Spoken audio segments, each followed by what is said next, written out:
thanks for coming, firstly. It's a lovely evening out, so I'm amazed anybody showed up at all, so thanks very much. So I'm Damian, I'm from nearForm, I'm an architect there. And tonight we're going to be talking about RocksDB and Node. To be perfectly honest, I hadn't heard much about RocksDB myself up until a few weeks ago. We were involved in a proposal for an IoT platform. We didn't win the proposal, you can't win them all, but at least I learned a huge amount, so that was all good. So what we're going to talk about this evening is RocksDB, a little bit of its backstory, how it came about, all that kind of thing. Then I'm going to talk about the Node module that I wrote that integrates with RocksDB. It's a C++ native module for Node. Then we're going to look at some code, and then finally we're going to talk about the possibilities of what you might do with RocksDB and Node. Okay, so let's talk about backstory, right? Firstly, let's talk about Flash, okay? So Flash storage has been massively disruptive in the last few years, hugely so, okay? So if you think, like it's not that long ago when it was invented for your phone, and it's now completely mainstream in data centers, right? So you have these NVMe arrays which are now taken over from SCSI, and there's a huge amount of data migrating from old spinning Rust onto SSDs, okay? It's hard to know how big an improvement it actually is. It just completely depends. It completely depends on what type of SSD, right? There's consumer grade, there's commercial grade. It also depends on what you're comparing it with in terms of the old kind of spinning Rust and stuff. But on average, like it's about 200x improvement at least. Okay. It does have some problems. So write amplification is one problem. Okay. So what that means is basically the amount of data that you're storing in the database, it takes more storage underneath to actually store it than it logically should, okay? Because the block sizes in SSD are quite bigger, or a lot bigger rather than classic drives. And the second known problem with SSDs is the endurance problem, right? So SSD eventually wears out. And again, this kind of depends as well on what type of SSD you use. Like I read one report where actually some of the more modern SSDs last longer than hard drives, like traditional hard drives now. So you're talking 10, 15 years or whatever. And when you think about how often traditional hard drives fail as well, this is not so much of a problem. And also in terms of disruption, I mean, where storage is going, right? We have Flash now, which is a massive step forward. If any of this storage class memory that's coming up, which is called SCM, works out, it's kind of a bit of a hybrid between storage and memory. That could be a complete game changer. Okay. Okay, so that's one reason why RocksDB came about. Okay. So RocksDB was invented by Facebook. One of the big problems they had was latency. Okay, so you have your application server. It takes 50 microseconds roughly now to do a network round trip. That's really, really fast. You have your database server, okay, so accessing that is, pretty slow, okay, so you're talking about 10 milliseconds or whatever to access your locally attached disks, okay. This can be marginally improved with SSD and RAM, okay, so instead of having your locally attached disks, if you have, SSD or RAM, that dramatically improves the performance. Yeah. Sorry, I'm going to have to type later in this demo. Can't type and all this.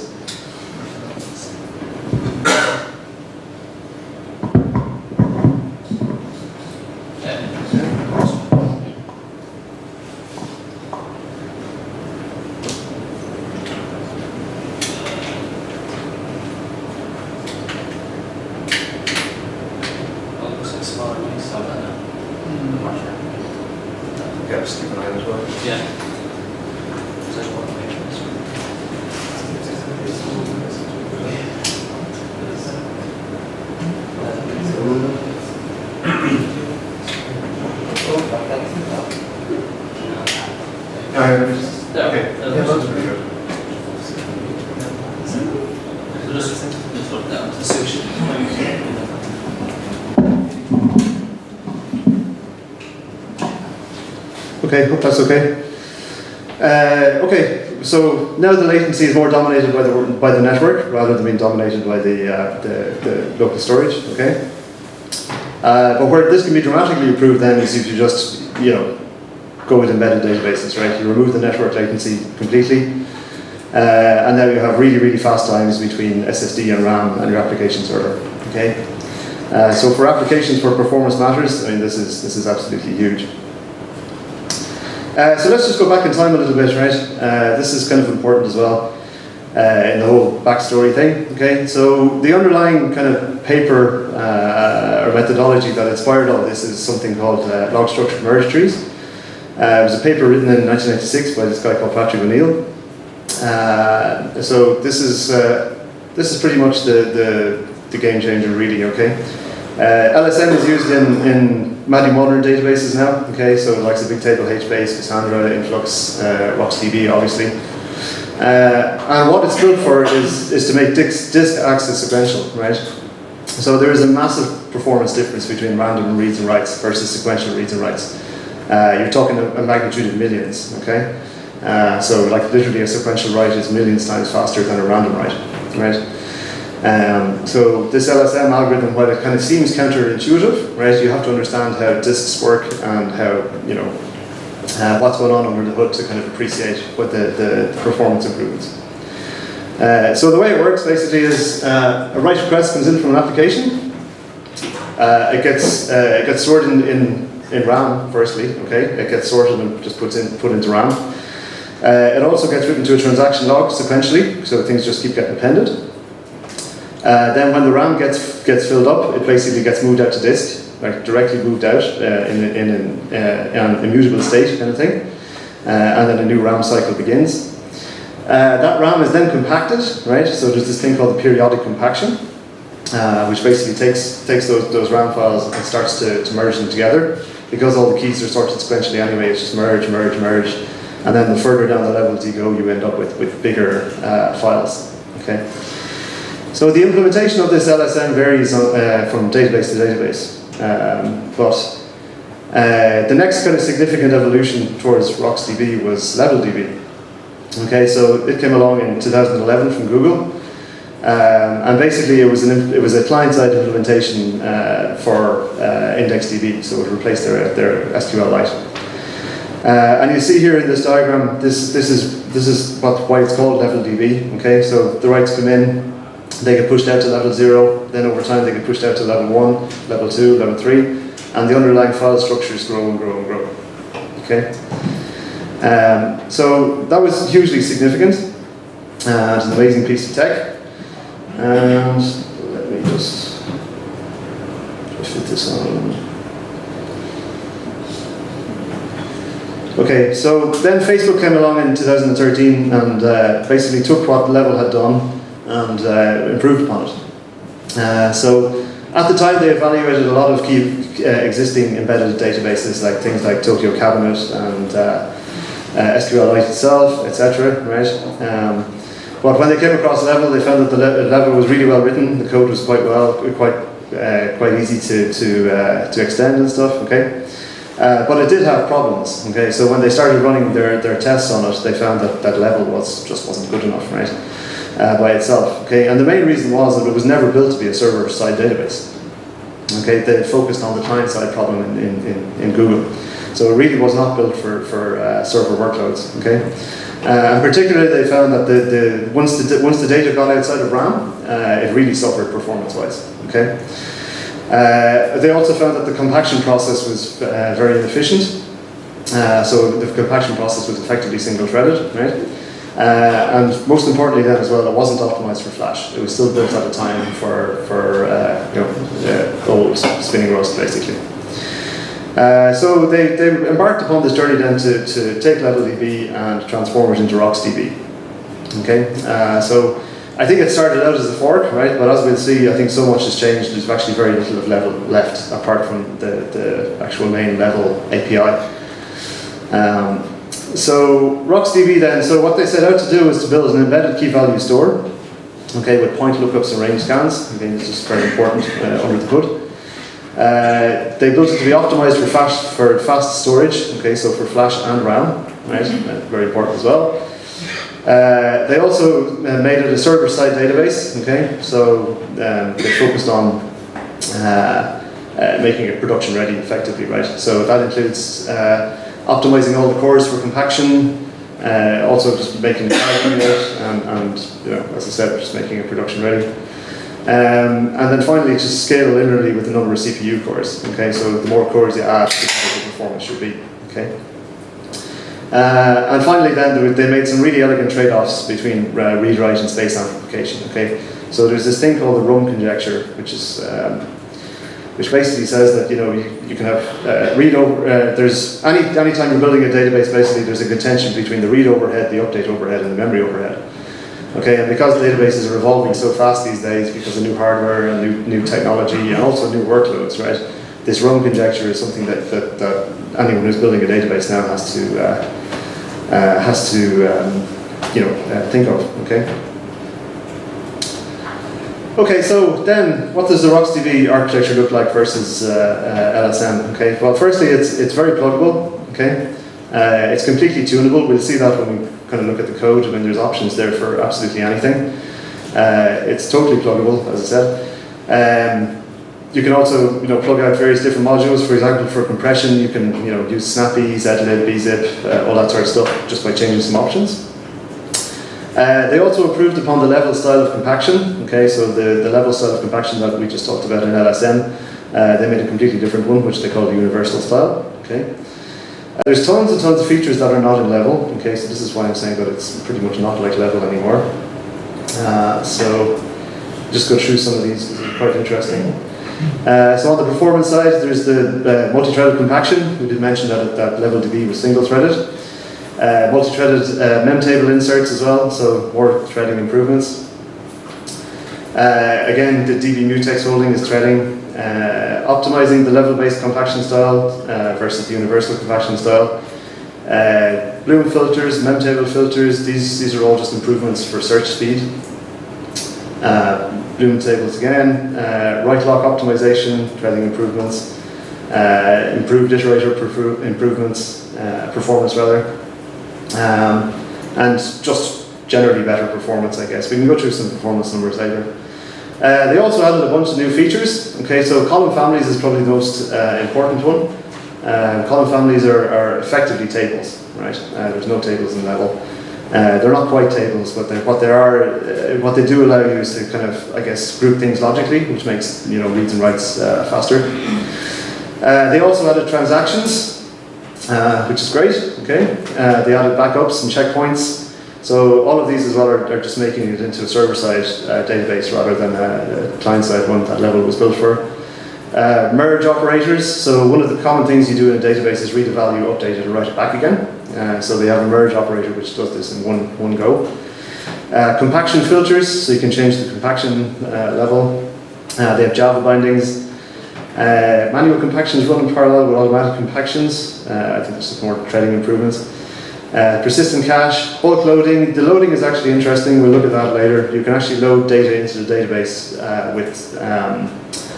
just by adding files under the hood, which is really powerful for things like ETL and stuff. Single delete files in range, etc. Okay. And then they added a whole load of alternative data structures and formats as well. Okay, so all about changing memtable formats, pluggable log information, etc. And obviously as well, I mentioned the fact that it's very configurable, right? So everything is tunable. There's tons and tons and tons of options, right?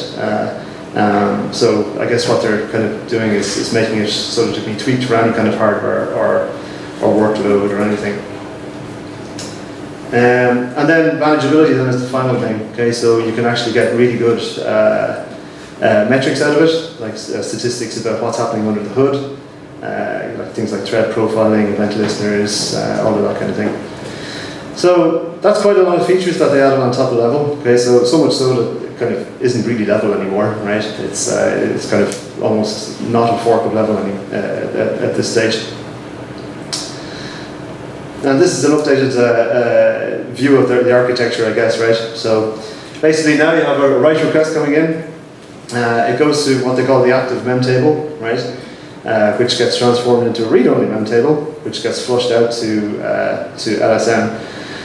SST files are a Google invention as well. I think they're search string table or something like that. Can't quite remember. But these LSM files get compacted in the same way as we saw with the main LSM algorithm, and also the logs are stored and compacted. Okay, and then read request comes in, so it goes through a process of trying to find the data. It's either in memory or it's on disk.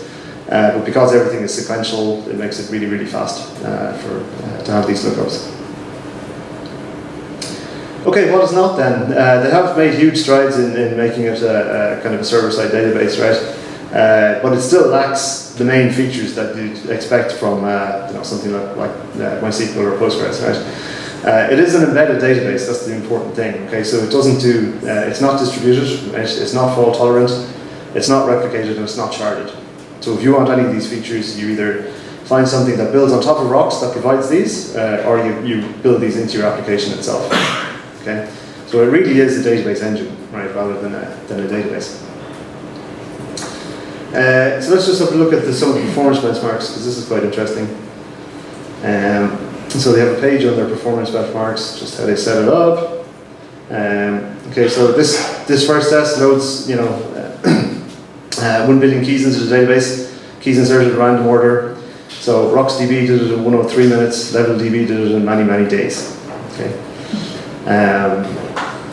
Second test, so this is 1 billion keys into the database again. Keys are inserted in sequential order. So RocksDB is 36 minutes, LevelDB is 91 minutes. Wasn't too bad. Then in terms of random writes, okay, this test, so RocksDB took 15 hours, LevelDB took many, many days. And again, this is mainly because of the lack of threading in LevelDB.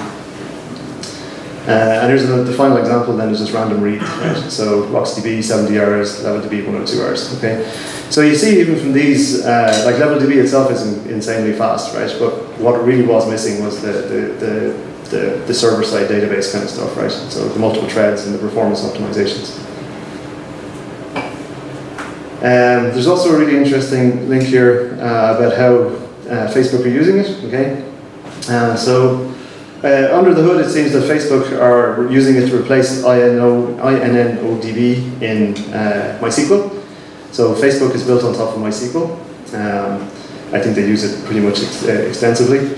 I also read some articles where they have tried to maximize the INNODB algorithm as much as possible, and they've improved performance on it 40 times or so, but they've completely maxed out how far they can take that technology, okay? Because it's just old now effectively, and it's not optimized for Flash, right? Or any other kind of modern way of thinking.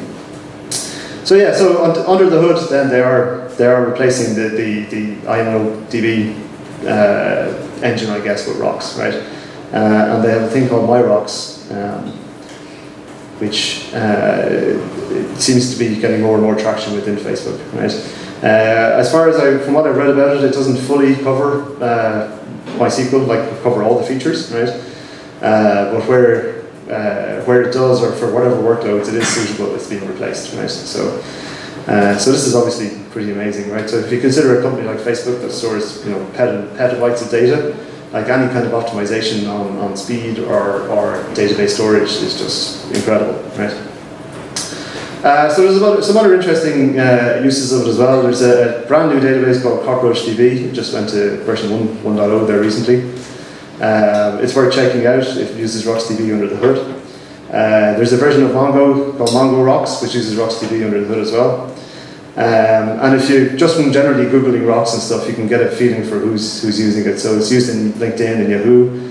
Pinterest are quite active. They have a Rocks replicator thing, which kind of replicates data between various instances of RocksDB. So it is, it is used in many places. Okay, so let's just look at some code. This is the main RocksDB site itself. Okay, so they have a wiki on their GitHub. Sorry, that's the wrong one. I want to go to this one. Okay, so there's a basic operations page, right? So obviously RocksDB is written in C++, and this is how you would use it in C++, right? And RocksDB node one. what I wanted to do was set out and build a module in Node that was as close as possible to the RocksDB API. Okay. So here we have sample usage. Okay. So require RocksDB node. Then you open a database. So RocksDB.open. There's a whole bunch of options here that we can look at in a minute. And then the name of your database. And then it's as simple as, db put, db get, db del, etc. So db put, key value, get the value back with db get, and delete with db.del. It's quite interesting as well. You can actually have keys that are buffers and values that are buffers, right? So one of the tests I have here takes an image thumbnail and uses it as the key and puts the main image itself in as the value. And then you can put the key, the thumbnail buffer in, and value buffer in, right? And then do a get by passing buffer through with the key. And you can write out the value, and it's an image, right? So that's pretty cool. These are all the sync examples, right? When I was doing it, I was kind of torn between whether to do pure sync interface or just a normal async interface. So I ended up doing both. The reason being that Rocks is so quick under the hood itself, and it uses its own threads, that, if you're, like, every time you use an async call here underneath the hood in Node, it creates a thread. So to me, for some use cases, I figured that that's just, suboptimal basically, and that you might not want to, that the sync interface might be really, really quick for things like ETL and easy to program, and that might be what you want rather than the normal async interface. We can go through this code in a minute. But the async interface is pretty much the same. So open is still sync, but put, for example, is async here, get is async, del is async, etc. And then we go through the API. Okay, so when you require RocksDB node, it gives you back 3 functions basically. This completely matches the main Rocks C++ API. So as I said, I wanted to keep this as close as possible to Rocks. So we have the open call, list column families, and destroy to DB. They're the 3 kind of global ones, I guess. But when you call open, it gives you back a DB object, which is quite rich. And you can also pass in tons of options. Okay, so these options are the same options that you pass in here in the C++ one, right? So there's tons and tons of options. As I said earlier, it's remarkably configurable. So things like creative missing, error if exists, etc. So there's a ton of Boolean options, and then there's a ton of kind of integer options, for want of a better word. Like how many compactions you want to do, the size of the while. I mean, it's seriously configurable. Okay. And obviously, the way they've done this is again to try and make it generic enough for any kind of hardware situation or any workload. So it's up to you to figure out what the optimal balance between all these is. Okay, there's an open read-only call as well. So that opens the database in read-only mode, obviously. The thing about that is then that any calls to modify the data, like puts or deletes, will return an error. Okay. And open it in read-only mode is very powerful. So, for example, you could have your normal RocksDB server, which is doing read-write requests or whatever. But you could have some jobs that come along and run on that database. So it would open the database read-only, run the JavaScript script, take the data and run. So that's pretty interesting. Okay, so this is the put call. Okay, so db.put, it optionally takes an options object. Optionally takes a column family, so remember column families are a bit like tables. Key value and callback, okay? Where options, column family and callback are all optional, okay? And I have the same pattern with all of this here, right? So if no callback is passed, the method is synchronous, right? So you would either use it like this, so db.put, foobar, or use it with a normal callback. And again, we mentioned the strings and buffers here as well, right? So you can intermix, you can use them interchangeably if you wish. So some keys can be buffers, or some values can be buffers. So for that first example, for example, they're both buffers. But this is obviously a string and a buffer. This is buffer and string. And then put takes its own options. Okay.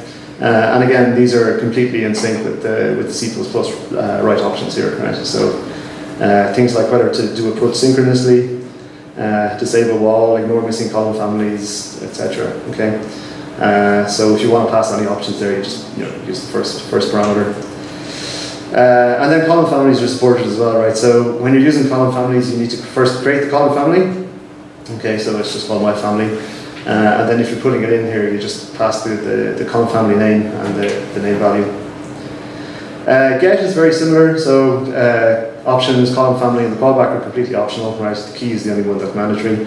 And again, you use it in a sync or an async fashion, right? So const value is assigned db.getFoo, etc., or use it as a callback. Again, it can be used as a buffer or a string, right? And it again takes its own read options, which are again mirror the read options in RocksDB.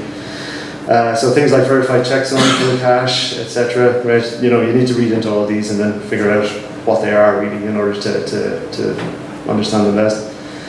And again, as well, the column families are supported for get, and same with delete, right? Okay, so that's the synchronous way, calling delete, asynchronous way.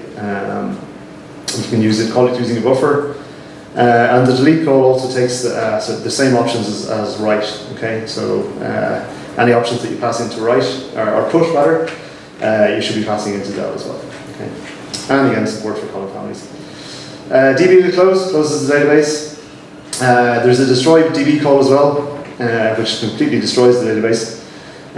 So best practice would be that you open the database somewhere and then you close it somewhere. Okay, destroy DB then just completely wipes it. Right. The iterator API then this was completely following the RocksDB one as well. Okay, so this is an example in C++. So you create a new iterator passing in some read options. And then you have the various iterator operations like seek to first, valid, next, etc. So this is how you use it here. So you create an iterator, seek to first, valid, next. So you just loop through all the keys basically, and then if there's an error in the iterator, you just throw it basically, right? So again, that was completely following the way Rocks itself did it. There may be improvements to make this more node-like, I guess, right? New iterator creates a new iterator, so it's got two optional options. So the read options, which we've already seen, and the column family as well, if you're using column families. So again, you can pass in some read options like verify checksum, and that's it. Yeah, it's got a valid call to make sure it's valid or not. Okay, seek to first, seek to last, seek. In order to kind of figure out exactly what these do, you kind of need to go and read the Rocks documentation, but it's relatively straightforward. So seek, for example, takes a key, right? So you can actually put 1, 2, 3, which is sequential, and then you can seek to 2 and iterate from there. Okay. You can also seek backwards, seek next and previous. Okay, iterator.key returns the key value of the iterator. Likewise, iterator.value returns the value. And again, if you're using buffers, you have to pass this buffer through flag.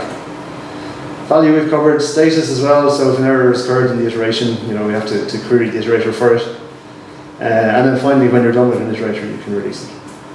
Okay, this is kind of important because behind the hood, it creates this thing called snapshots. So anytime you create an iterator, it creates a default snapshot, right? So if you don't release it, you hang on to that snapshot for the lifetime of the iterator. Column families we've touched on, right? So it completely matches the RocksDB column families. Okay, so as I said, they can be thought of tables, right? And even if you don't use a column family, there's a default one that Rocks will use under the hood. You can get all the column families in an open database, right? So this is effectively list tables. Create a column family, drop column family, list. You can actually list column families in a database that's not open. Okay, I presume they have some use case for that. But yeah, column families are very powerful. This is one of the biggest things that they've added on top of Level. That's not in Level. In terms of batch updates, then. These are not transactions, these are batches, right? So this is just a quicker way of doing a sequence of operations, right? So the way you do it is you just create a batch, and then you call your operations, so put, del, etc. And then finally, when you're done, you write the batch. And once again, I try to mirror the interface to be exactly like what it is in Rocks. Okay. It's fully synchronous at the moment, but probably a better way of doing that as well. And column families are supported too, right? Okay, so you can just batch up your column family here. That's the first parameter. It also takes write options. Okay, snapshots then are another kind of cool feature of Rocks. So they provide read-only views over the state of the whole key value store, and you create them by db.getSnapshot basically. So when you do create a snapshot, it's really fast to iterate over because there's no lock intention underneath the hood, right? And again, this I try to keep it exactly like the RocksDB API. So here we open a database and we put foobar, okay? The way you create a snapshot is that you have to create a read options, right? And we have to have a special key called snapshot. And then we call db.getSnapshot, which takes a snapshot of the database at that point in time. So then, for example, any modifications we make after the snapshot is created. So we can put foo2 and bar2 here. We create a new iterator, and then in our seek to first, etc. When we're iterating here, the second call to put here, these guys won't be there because the snapshot was created before that. So that's pretty cool. Creating and ingesting SSD files, so you can create these SSD files under the hood, right? This is kind of interesting. So there's kind of a special API for creating these files, and you can just bang in values into one of these files, and then attach the files to the database. Okay. So this is very interesting for certain types of workloads. So say for example, if you're doing an ETL or something, and as part of the extract or whatever, you can just iterate through, loads and loads of values, create these SSD files, and then just import the SSD files into the database, right? I've kind of lost where I am now. There we go. Okay, so to do that, you create an SSD file writer. Okay, so db.getSSD file writer. You open the SSD file, so /temp file 1. Then you call the add. So this is basically adding key value. And you yourself, it's up to you then to make sure the keys are sequential. Okay? And then when you're finished doing all your adds, you call finish. Okay? And that pretty much writes out the file and closes it.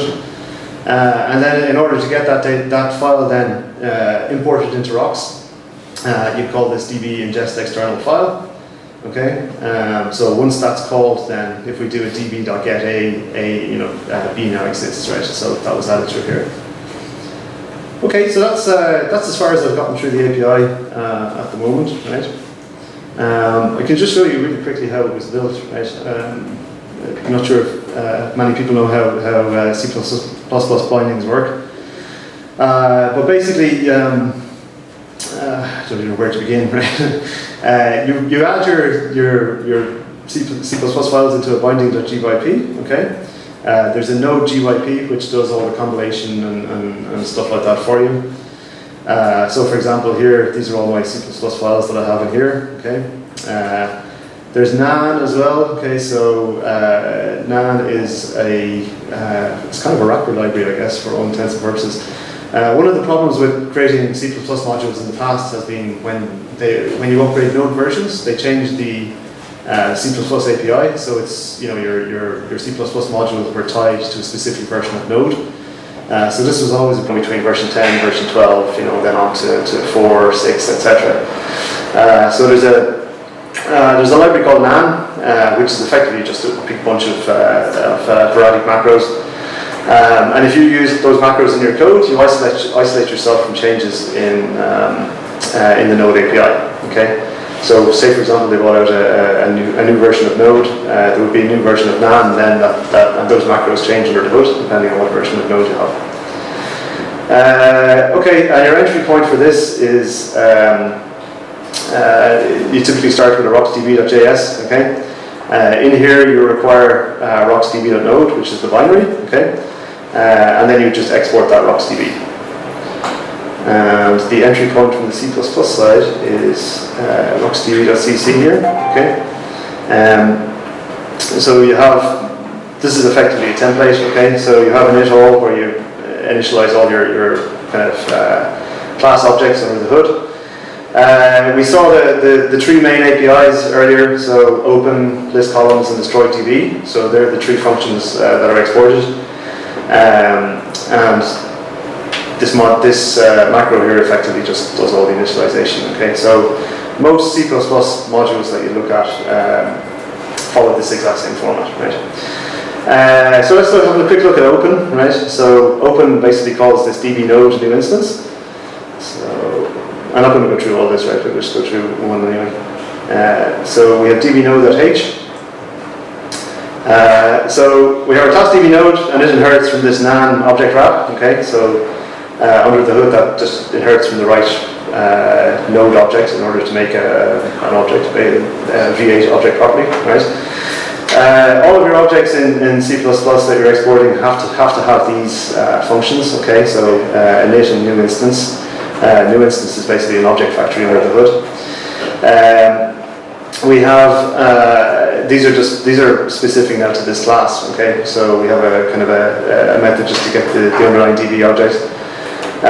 We have a call called list column families, destroy DB, get column family. But down here then we have the main guts of the interface. Okay, so get, put, delete, new iterator, release iterator, etc., etc. Okay, even down to ingest external file. And all of these takes, now we're completely into V8 land, okay? So V8 land, in V8 land you have this function callback info that all of these guys take. And we can have a look at what happens in those in the implementation.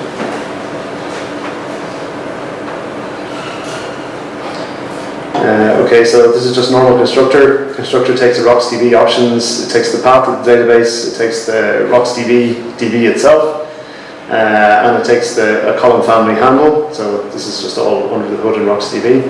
The destructor as well just make sure that all the column family handles are destroyed and the database is destroyed. The RocksDB database object. This is our init. So I mentioned that everything has to have an init and a new instance, right? And this is where you map the JavaScript functions to C++ functions. Okay, so this sets the prototype template on the base object, right? And then the code. So you do db.put, db.get, db.del, and that maps to db node here, put, get, delete, etc., which are all static methods. New, I said everything has to have it. This is mainly boilerplate code, right? But you do end, down here you actually go and create, you end up creating an instance of the DB node object itself, and then you wrap that object in a special call, passing args at this, and then you set the return value, and that's what gives you your DB object when you require RocksDB. And let's not go into the instance, that really is boilerplate. So then in push, for example, right, we'll just go through one of these. So under the hood you get this function callback info. Then if you remember the interface for put, it optionally took options, it optionally took the column family index. There's the key index, the value index, and an optional callback index. Okay, so 2 of these values are required and the other 3 are optional, right? So there's a little bit of messing around here to figure out how many arguments are passed. Okay, so if the arguments are 2, we assume that the key index is 0 and the value index is 1.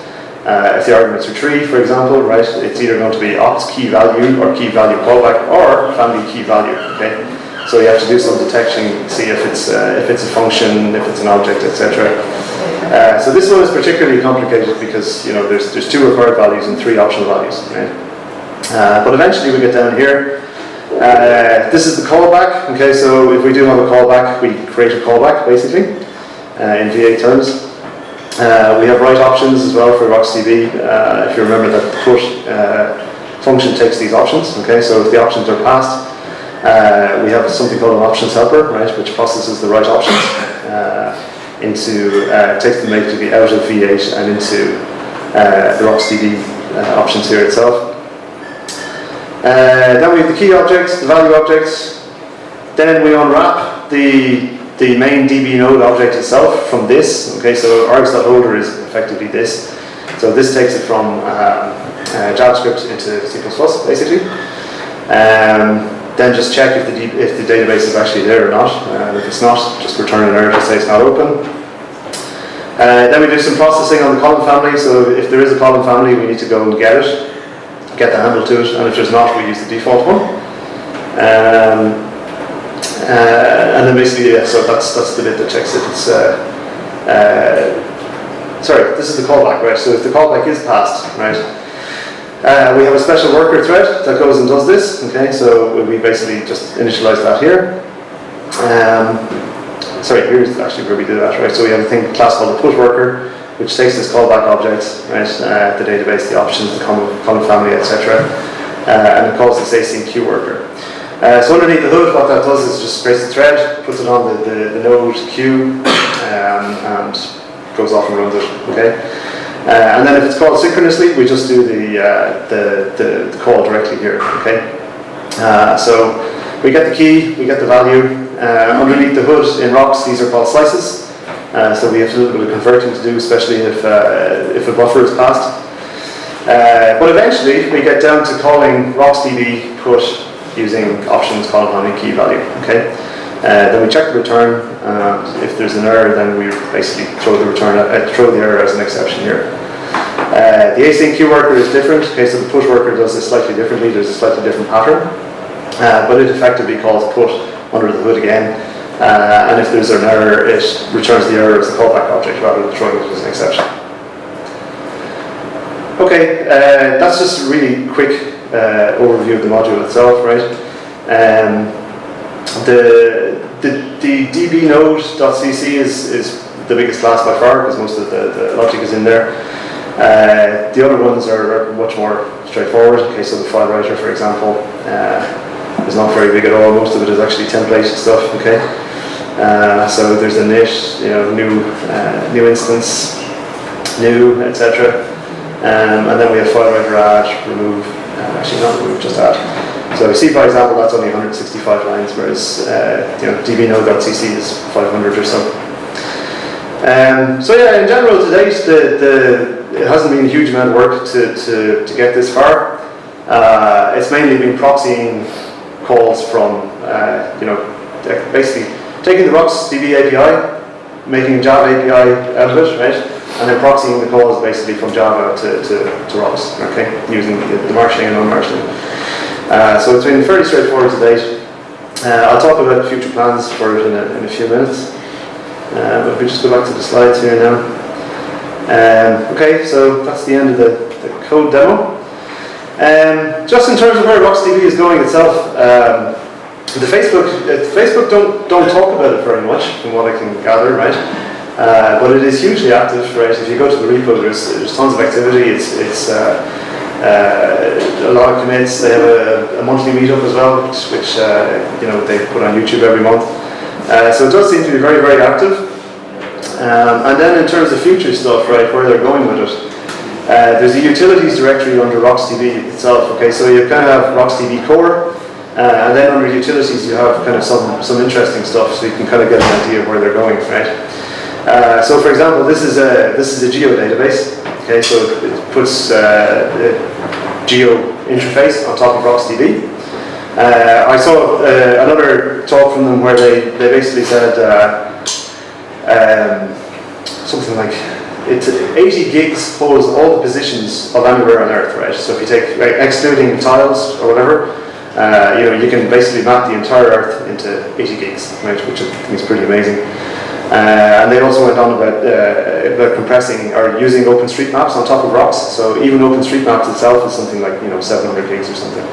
So it's not huge when you consider it maps the entire world, right? So this is quite interesting what they're doing here, right? So as I said, it's just building on top of RocksDB itself, putting a geo interface on top of it. And they're doing this with a couple of other classes here in the utilities as well. This is a spatial database.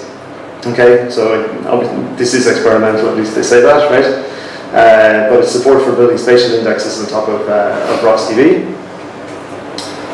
They have a date tier one as well, so which looks to be kind of time series like, so a bit like Influx, for example.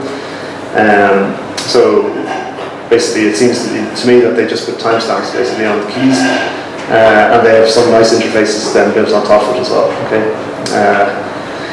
so that's that one. And they also have a JSON document store in utilities. Okay, so again, this is just same thing. We're building a kind of a specific database on top of RocksDB. Okay, which is quite interesting. So yes, it is